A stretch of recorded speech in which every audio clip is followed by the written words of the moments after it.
Raw, real, and just a little dangerous. This is Feral.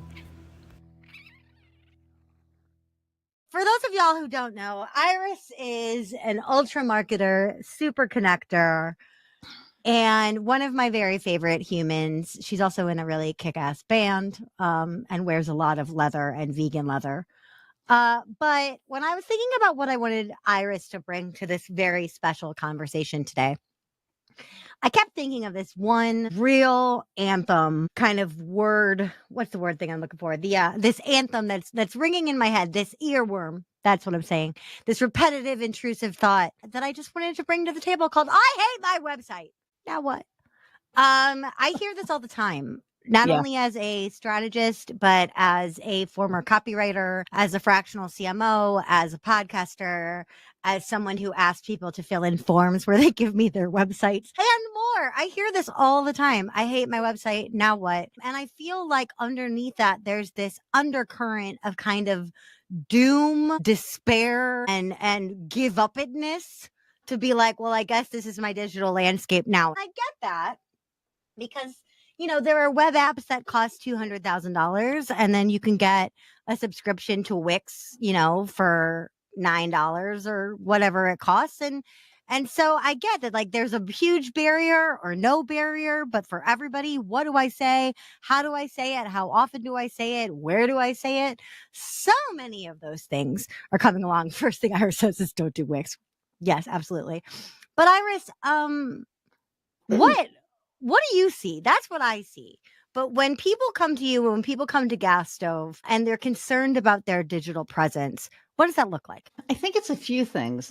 Some people aren't concerned about their digital presence. They don't realize that they need to change. And for me, if you have been in business 10 years and you have not updated your website, you should probably update your website because you've changed. In 10 years, you've changed, you've evolved. So your content and your website really needs to do that with you. I was in a meeting with a prospective client yesterday, and it was supposed to be an SEO meeting. And I told you about this. It was supposed to be an SEO meeting. And then, we started looking at their website and it like everything was moving on it like really fast. And then, we got to the, gallery piece and it was like squares that were turning. And I looked at him and I was like, this is so like it reminds me of 2018. And he said, yeah, that's actually when it was done. Trends are trends, my darling. Trends are trends, right? The 90s are back, and so are the web trends of 2018, kind of. Well, no, they're not actually. And that was the point, was that, it's like, no, you need to change that. And, I think one of the biggest things is user experience. And when you have an older website, the user experience is not going to be what it needs to be today. And when people come to me, they think they're going to spend okay, let me make this correct. The people who aren't in my target market come to me thinking they're going to spend like $500 to $1,000 for a website, and I want to laugh. It's like go to Wix. Even though I tell people not to go to Wix, don't go to Wix. Go to Squarespace before you go to Squarespace. Go to Squarespace. Even go to GoDaddy. There is something available at every budget, but again, 100%. That's what you pay for, and a lot of the time, if you're not paying it in dollars, you're paying it in time. Which again, you got to make what's right for you. But yes, some people think that a website is incredibly cheap. Some people think that a website is prohibitively expensive. Both things can be true, but right. How are you showing up to it versus the money you want to spend, the time you want to spend? Case in point, I had lofty goals, Iris. I had lofty goals of updating AnniePRuggles.com. Spoiler for those of you who are flying to it right now. There's nothing about Feral on my website at all because my website, and I'm the host of it, but it's all over my social. And right now my website's just kind of dormant because it's not really me anymore. So maybe I did really just make this festival for me. But I think the reason why I didn't want to make changes is I got intimidated by what changing my website meant. And in my mind, what changing my website meant to me, even though I know that this is incorrect, but to my mind, what it meant was I have to overhaul everything. I have to rebrand. I have to rewrite 57 hours of copy. I have to completely redo the sitemap. All of my SEO is done. I have to get back on TikTok, right? And then it branches out. It's not even about my website anymore. So using me as a cautionary tale example.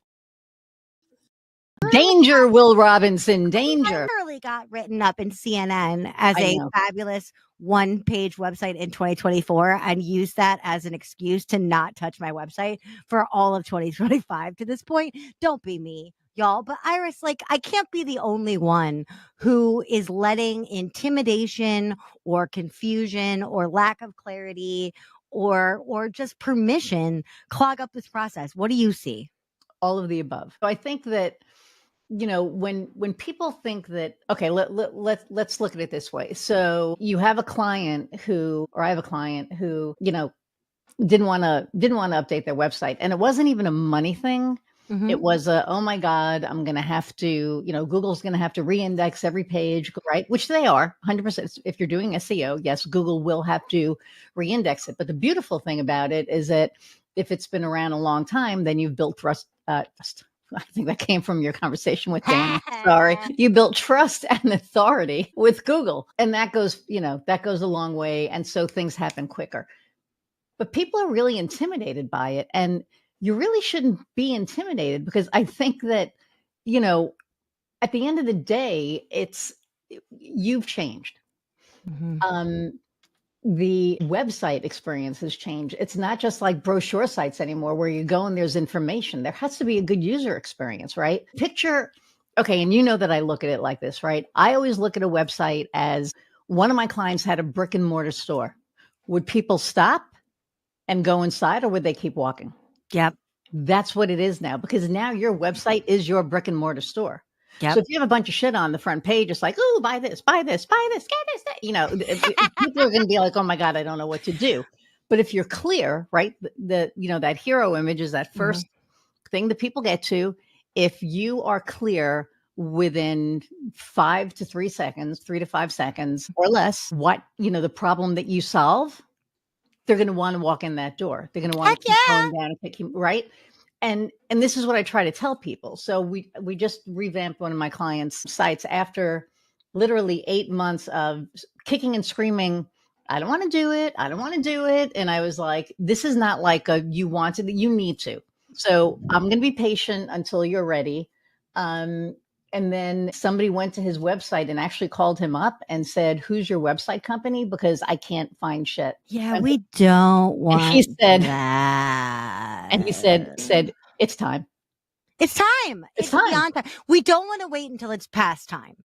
No, you don't. And that's why I try to get to people ahead of time. But at the end of the day, look at your website, right? If it has a smooth flow to it, if it's ADA compliant, that's another thing we need to think of. If you had a brick and mortar, you would have a handicap ramp. People would go to the bathroom and you would have bars for them to hold on to. It's the same thing on your website, right? I'm so freaking glad that you brought up accessibility. Because in addition to the profitable thing to do, it's also the right thing to do. 100%. And if you're at this event, you're aware that DE&I and things like it are under big time attack right now. Mm-hmm. But the I in DEI stands for inclusion. And if you are not taking steps, and I'm not talking about having the plugins that cost gajillions of dollars. If that's the right choice for you and you can afford it, rock on, darlings. But there are some things that you can be doing right now to make any website on any platform more accessible. And if that is not on your agenda, please, please, please, the ripple effect of that is bigger than you know. So Iris, talk to me about some common accessibility mistakes that are easy to fix right away. So things that you can do for accessibility is make sure that your font contrast works, right? So make sure that you don't have like orange on red. God help me. Make sure you don't have like, you know, dark blue on light blue. You know, you want white on red. You want white on black, you know, white on blue. White is a really good contrast color. Black is good for certain colors, but you want to be really, you know, careful with it. But at the end of the day, you have to figure people come to your site and some people are blind. So, and that's where SEO comes in also, right? Because you have to have the alt text on a picture. So if somebody comes to your website and they're blind and they're using a tool and they hover over a picture on your site and it says picture, they can't get a visual. But if you hover over it and it says, Annie and Iris hanging out on a boat by a beautiful mountain with a blue sky and I don't know, ducks in the air or whatever, right? But they get the visual of that. So they get that. If somebody is coming, and here's another thing, don't have shit moving on your website, not fast, right? Because somebody can come to your site that has epilepsy. And if you have things moving and flashing, you can cause an epileptic fit. And people do not think about that. Yeah. Which drives me Exactly, with all nuts. the strobing and the animations are fun. I love them. There are ways to have animations that are accessibility friendly. There are Correct. awesome ways to turn things like that off. So if you're using something like WordPress or Squarespace, especially something templated that specifically has the perk, Or Shopify. yes, but has that perk of that interactivity, you can also have a setting that will toggle that off or have it be available to be toggled off. So we talked about text contrast, text size. Y'all. Oh yeah, don't use that text teeny font. That's like crazy. People are going And like, also, don't use the biggest font either, because if I have to sit there and scroll every time I want to finish a word, that's leaning too far in the opposite direction, right? So 10 size. Images, you said text, definitely the text, alt tags on the photos, but also, are you using images with intention? Is there a purpose behind the share? Well, you should, right? So the reason that I use that as an example is just like kind of, paint a picture, so to say. But, like my hero image is me, which is like another story. I'm getting used to that. But, because it's hard. My site used to be sterile, right? It was very corporate. And then people were like, no, it needs to be you. And, it took me a while, right? It was like, oh, shit, that's me. And then after a couple of weeks, it was like, oh, shit, that's me. I built that. So it was like a whole different inflection. But really, you want to be intentional. You want to make sure that, again, that the flow and the journey is a really good, user experience. So if you're talking about, I don't know, let's say that you're, I don't know, give me a topic or something. Okay, fine. You're a hairdresser, right? So give you a topic or something. I don't know. I'm trying to think of, like how to paint the picture here. But if you're a salon, your hero image is going to show obviously salon. You really don't want to use video. A lot of people use video. I don't like video. Again, it's the movement thing, but it also kills your load time. And that's another thing you need to be careful about is your load speed time. You have to make sure that when you're building your website that you're using WebP instead of JPEGs and PNGs. Oh my God, Iris, what's that? Well, a PNG and a JPEG is like a regular picture, and WebP takes the picture, blows it up to like a ginormous amount, and then it shrinks it back down. So you don't lose any of the quality. Right. It's lossless. Yes. Yes. Thank you. So I think that, people need to be aware of that, right? One of the things that Google looks at is speed. And it's not on the front end, it's on the back end. So what you do, you go to the site, you click on it and, it loads a certain way. Well, on the back end, it doesn't, it loads differently. And Google looks at that. So you want to make sure, that. So that's one of the things. Another thing, so you don't want video. If you have video, put it on a media page, have links on it that go to YouTube or Vimeo or wherever you have that video housed. So the link is there, but you don't want the actual video. The link is there, but you're not dragging your own site traffic down. I freaking love that. Alt text, I'm going to highlight this amazing quote from Kate, who's been saying some wonderful stuff about accessibility and inclusion in the chat. But Kate says, alt text is a great place to incorporate more creativity while clearly expressing what's happening in the photo, right? We don't want to swing way too wide into the super creative, but hell yes, it's a whole other touch point. It's a whole other way to delight and inspire. Thank you, Kate, for that. Yes. Well, because you want to really paint that picture. So it could be, we're in a boat and, with the mountains and the trees and the blue sky. The more that you describe it, the better the viewer can actually see it in their mind's eye. So that's why I think it's important. What software can you use? You can just click on any image. It doesn't matter. It's no special software now. You can just click and you can change it. You can use Photoshop.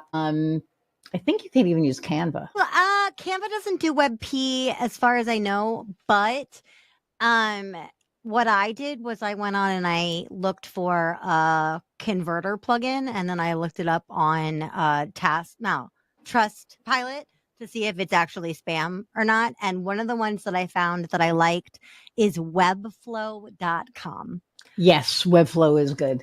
Yeah, webflow.com is a tool that I use a lot for WebP, and it is free up to a limit, and then the limit restores. So if you're not doing a humongous overhaul of WebP, you can probably use the free stuff. Iris, what else?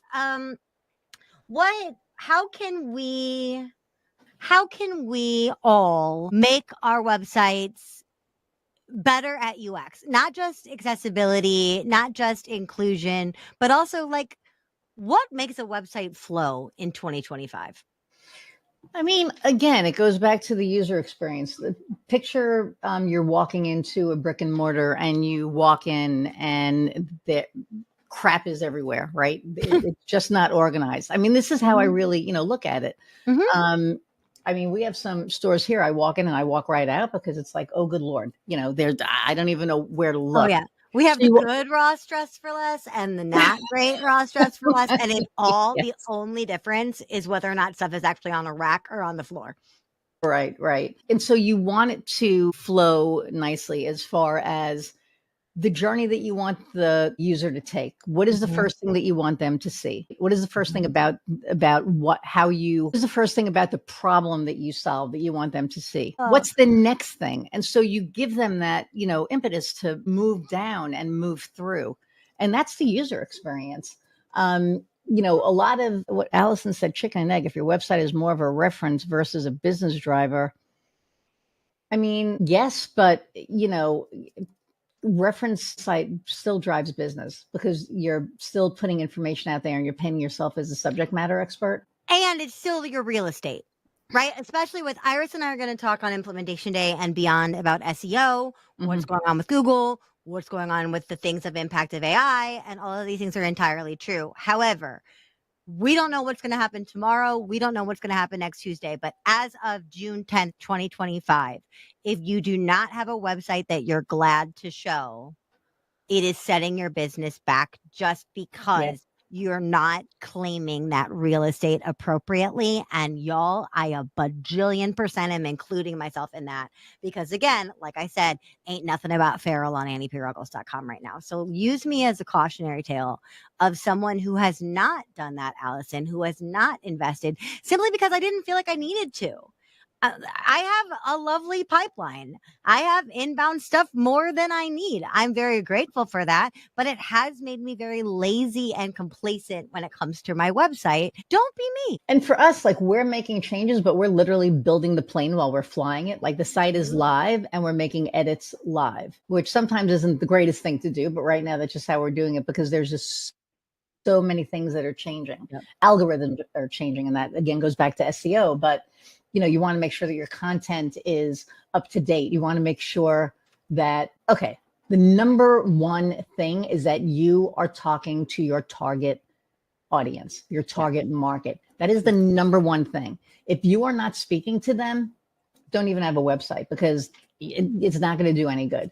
You have to be like, okay, I have Marshalls and TJ Maxx and all that other stuff, right? Yes, but what if there's a Bloomingdale's? You walk into Bloomingdale's, everything is very well. I mean, Macy's is a shit show now, so we can't even use that, right? But Bloomingdale's, you walk in and everything is organized. You know where everything is. And that's what people are looking for now. I'm not saying you have to spend like $100,000 on a website, but I am saying that you want people to know where to look for what they're looking for or where to find what they're looking for. I love that. I love that idea of your website as a physical space, right? We talked a little bit about brick and mortar. And I believe that it was Kate that said, like, I wish all freaking brick and mortar were accessible. No kidding. We'll work on that. Legally, a lot of things should happen. That's a different conversation. But at the same point, if you were going to walk into a physical space that was your business, if you do have a brick and mortar. What have you done to curate that vibe? What have you done to create that flow, that inclusion, that space, that like to make sure people know that they're welcome and also have instructions on what to do, right? Like don't just bring them in and leave them. Give them what they came for. And similarly, if you don't have a physical space in your business, if you envisioned one, how would you want them to feel? I loved Iris's question. What is the very first thing that you need them to know about the problem you solve? And then what's the next thing? One after the next, after the next, after the next, after the next. And slowly together, that puts a flow, right? So, what are some of the things, Iris, that you feel like a well designed website can make people feel when they arrive? I think the first thing is welcome. You want them to feel welcome. You want them to feel that you are speaking to them. You know, they don't want to go somewhere that people don't get them. So they want to make sure that you get them. And the further that they, you know, scroll down the site, they want to continue to see that you get them, and they want to see themselves in it. They want to see themselves in what you're solving. And I think that's one of the most important things. And that's where the user experience comes in. And that's where the, you know, the being compliant comes in. Because again, you know, if you are not ADA compliant, you are leaving 10% of the population out.